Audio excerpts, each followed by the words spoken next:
첫 번째 키워드 돌풍은 없었다입니다. 기사 같이 볼까요? 안방 지켜낸 국힘 민주, 한동훈 이재명 체면치레입니다. 네, 일단 각자 국민의힘도 민주당도 텃밭 안방을 지켜냈다라는 겁니다. 어디가 이거는 좀 같이 볼까요? 네. 네, 어제 이 재보궐선거 결과입니다. 일단 부산 금정 국힘 윤희련 후보, 그리고 인천 강화 국힘 박용철 후보, 그리고 전남 영광 장세일 후보, 그리고 전남 곡성의 조상래 후보가 이젠 당선인이죠. 네, 이젠 당선인이 됐습니다. 그래서 이렇게 국힘들, 민주들 둘씩 승리했다라는 거죠. 네, 지역으로 봤을 때 이 말씀을 드리는 겁니다. 근데 이거 김진욱 대변인님, 2대2 예상하셨습니까? 뭐 사실상 저 정도 나올 거라고 예상은 했었고요. 특히 한동훈 대표하고 이재명 대표가 두 분이 모두 다가 웃는 이례적인 풍경이 나올 수밖에 없었던 그런 선거가 아니었던가 싶습니다. 왜냐하면은 부산 금정 같은 경우에 최대의 격전지가 될 것이다라고 했는데 결국 부산 금정에서 한동훈 대표가 선택한 건 어떤 야권의 심판, 2조 심판론, 지난 4월 총선에서 나왔던 2조 심판론 같은 것이 아니라 이번에는 김건희 여사에 대한 해법을 본인에게 그 힘을 좀 몰아주면 해낼 수 있다, 이런 모습들을 많이 보였어요. 그 새로운 선거 전략을 좀 펼쳤고, 네. 그 지금 야권에서 주장하는 것처럼 정권 심판론으로 가게 되면 이 윤석열 정부가 완전히 무너질 수 있다, 이런 부분들을 좀 강조하면서 결국은 부산 금정을 지켜낸 그런 상황들이 한동훈 대표를 웃게 했고요.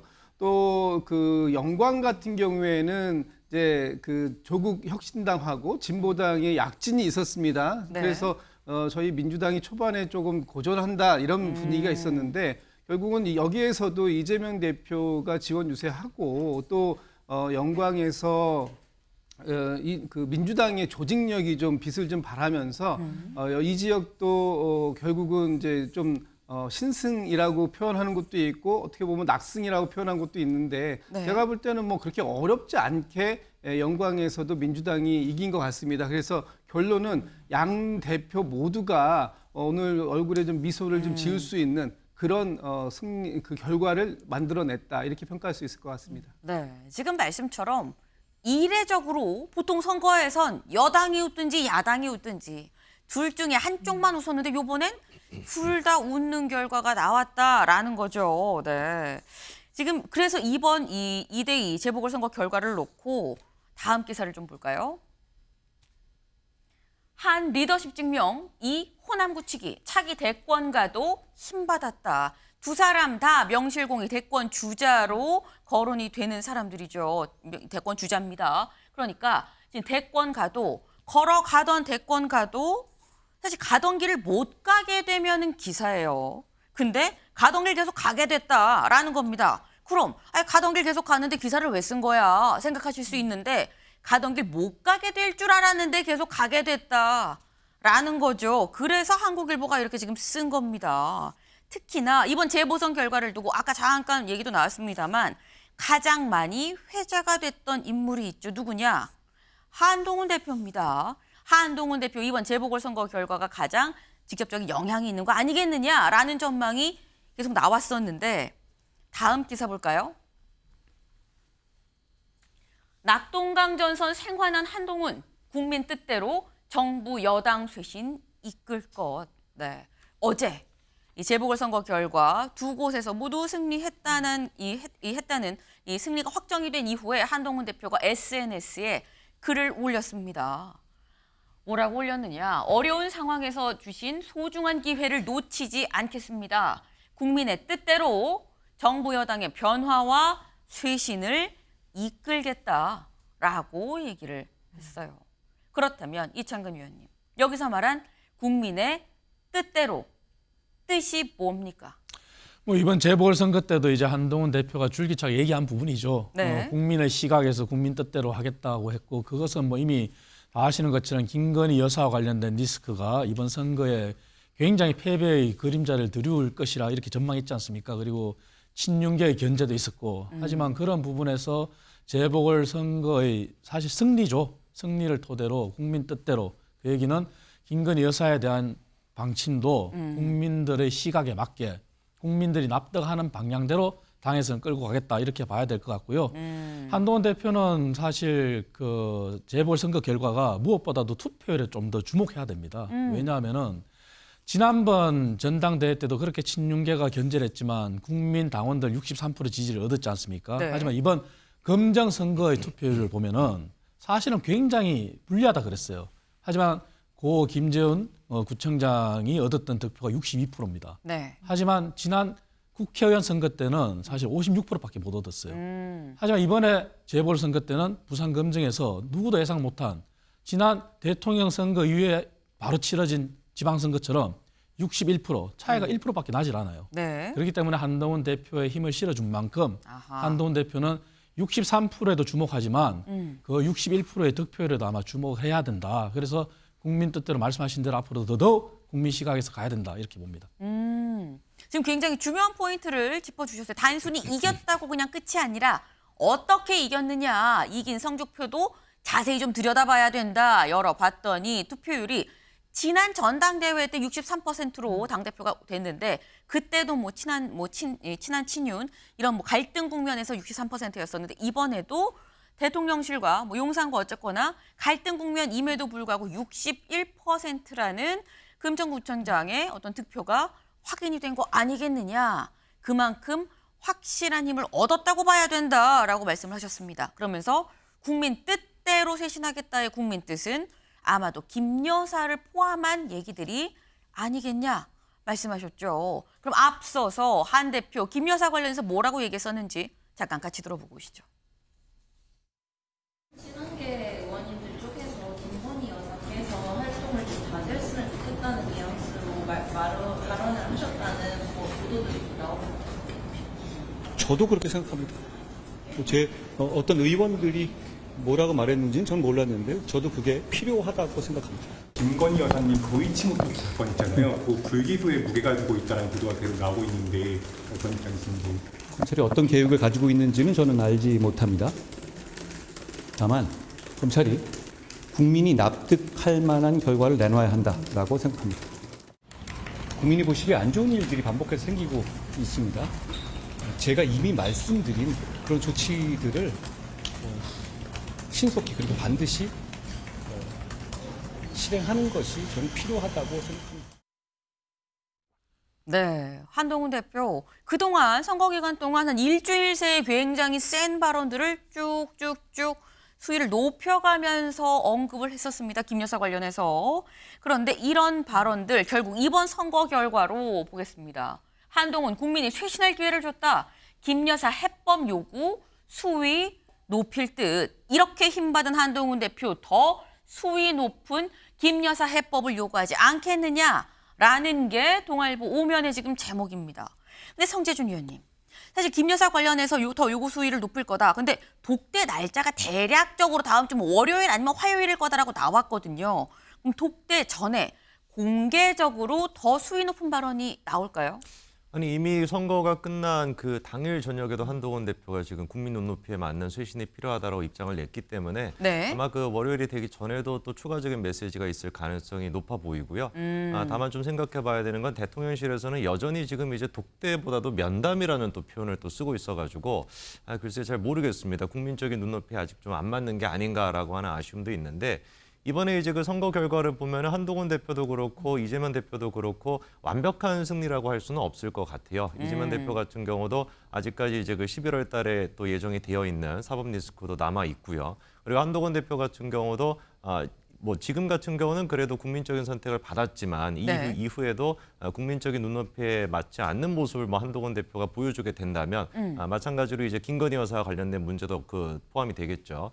그렇다면 또다시 이제 또 문제가 생길 수가 있다 보니까 반쪽짜리 승리라고도 볼 수도 있다. 그러다 보니까 체면치레라고 하는 지금 표현도 나오고 있는데 또 생각해봐야 되는 건 체면을 또 구긴 쪽도 동시에 쌤쌤인 것 같습니다. 어떻게 보면 한동훈 대표에 대한 이런 그 승리, 아까 이제 지적을 해주신 것처럼 지난 전당대회 때 63% 득표였는데 이번에 같은 경우는 61% 득표라고 한다면 네. 사실상 보수파 쪽에 있는 국민들은 한동훈 대표에 대한 기대심에는 변화가 없는 걸로 일단 보인단 말이에요. 거꾸로 생각해봤을 때 용산에 대한 어떤 기대심은 좀 많이 줄어든 거 아닌가. 그래서 그러다 보니까 한동훈 대표의 승리에 대한 어떤 그 용산 쪽의 입장 변화도 좀 필요해 보이고요.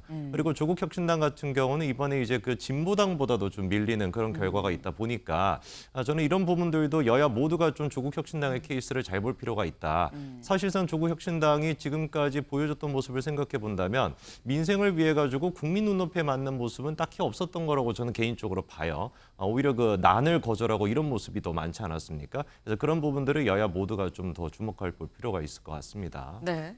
일단 뭐 여야 둘 다 웃었다라고는 하지만 그렇다고 이걸 완벽한 승리로 볼 수 있느냐. 체면치레라는 말이 좀 적당한 단어가 아니겠느냐라고 말씀을 지금 하셨어요. 그러면서 한동훈 대표 입장에선 앞으로 어떻게 하는지가 또 중요할 거다. 완벽한 승리가 아니기 때문에 더더욱 앞으로 행보가 좀 중요하다라는 말씀을 하셨는데 오늘 사실 최고위원회의가 있죠. 여기에서 한동훈 대표가 무슨 얘기를 할지 또 끝나고 본인이 직접 얘기는 안 해도 기자들이 물어봤을 때 거기에 대한 답변으로 좀 더 수위 높은 얘기가 나올 가능성도 없진 않다라는 겁니다. 근데 장 변호사님, 사실 이전에 재보궐선거가 있기 전에 한 일주일 정도로 쭉 자꾸 이 수위 높은 발언들이 나오다 보니까 민주당에서 뭐라고 얘기를 했느냐, 이거 선거용 아니야라는 얘기가 있었거든요. 선거 끝났거든요. 그럼 민주당 입장에서 봤을 땐 한동훈 대표 이제 더 이상 김 여사에 대해서 각 안 세울 거다라고 보십니까? 글쎄요, 그건 좀 한동훈 대표 이야기를 들어는 봐야 될 것 같은데요. 저는 한동훈 대표가 김건희 여사에 대한 어떤 이런 발언의 수위는 바로 낮출 것 같지는 않습니다. 어느 정도 선거 전략상 했던 발언이다라고 보더라도 네. 한동훈 대표 측에서는 이런 전략들이 어느 정도로 먹히지 않았겠느냐 이렇게 판단할 가능성이 있거든요. 그렇기 때문에 저는 이번 선거 결과를 두고 여권에서 완벽한 동상이몽에 빠질 수도 있다라는 생각도 듭니다. 그러니까 이번 선거 결과에서 뭐 부산이라든지 강화를 지켜낸 것이 한동훈 대표 입장에서는 본인이 김건희 여사의 리스크에 대해서 지적하고 또 국민의 눈높이에 맞춰야 된다라는 부분을 강력하게 이야기했기 때문에 그래도 이런 선거 결과를 얻어냈다라고 주장할 가능성이 있거든요. 그런데 용산이 그렇게 생각할까요? 저는 용산의 생각이 조금 다를 것 같습니다. 용산 입장에서는 한동훈 대표가 김건희 여사 리스크를 지적했기 때문에 선거에서 선방을 했다라기보다는 용산 입장에서는 여러 가지 지금 악재들이 벌어지고 있지만 그럼에도 전통적인 텃밭, 전통적인 보수의 지지자들은 결국 용산 대통령실과 정부 여당을 지지해 주는 것 아니겠느냐. 그렇다면 선방하는 중인데 한동훈 대표가 너무 지나치게 김건희 여사 리스크를 부각한다라고 한다면 야권에, 그러니까 야당의 전략에 휘말리는 것 아니겠느냐라는 시각이 저는 공고해 줄 수 있다라는 생각 들거든요. 그렇기 때문에 다음 주 초에 예정되어 있다라고 하는 그 독대가 네. 저는 개인적으로 이루어질지 여부도 좀 불확실하다고 생각하지만 만약에 이루어진다라고 하더라도 네. 서로 간의 이 동상이몽 속에서 시각차만 확인하고 끝날 가능성도 저는 커졌다고 봅니다.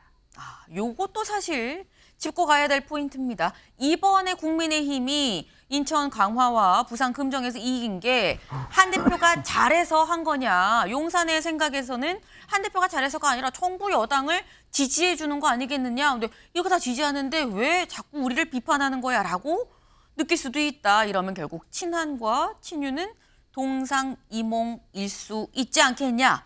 지금 그 말씀이에요. 네.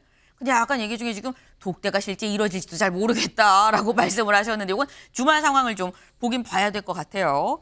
근데 요번 이 선거 결과에 대해서 이 결과에 대해서 저희가 지금 한 대표에 대해서 이 선거가 어떠냐라는 걸 얘기를 했죠. 근데 이재명 대표 입장에서도 두 곳을 지금 이겼습니다. 네. 다음 기사를 좀 같이 보실까요? 금정 지킨 한 리더십 탄력, 영광 품은 이 야적자 입증입니다. 네, 이재명 대표 어제 이 선거에서 승리하고 난 다음에 SNS에 이런 글을 올렸죠. 같이 볼까요? 네, 민심 받들어 민생 회복에 정진하겠습니다. 라는 글을 올렸어요. 이번 재보궐선거 민심을 받들어서 정권의 퇴행을 막고 국민 삶을 지키는데 더욱 앞장서겠습니다. 감사합니다. 라는 글을 올린 거예요. 근데 지금 기사의 제목이 이거죠. 영광 품은 이, 야, 적자, 입증입니다. 김준혁 대변인님.